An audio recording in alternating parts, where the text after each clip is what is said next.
Good morning mga lods. Ayan po, nagawa ko na po yung pinakustomize na sopa. Ayan po, pabilog po yan na upuan. Kaya po yung gustong magpa-customize, PM lang po kayo.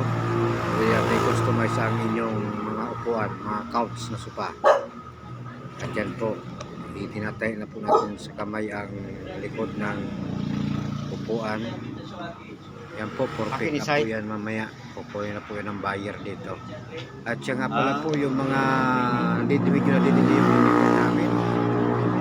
Medyo pasensya na po kayo sa delay kasi medyo maraming gawa at medyo kapo sa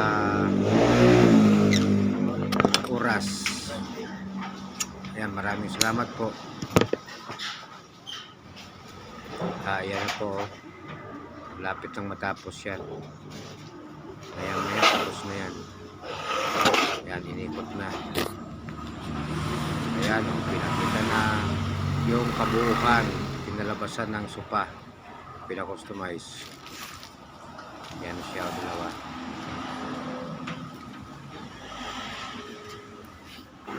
Ayan, finished products na yan. Pwede nang i-deliver. Ay, yan naman po yung mga gustong may pagawa ng kama. Mayroon din po kami. King size, double, single.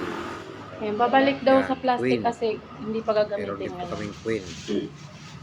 Yan, pasadya rin po yan ng buyer. Kaya po pa deliver namin sa Kamsur.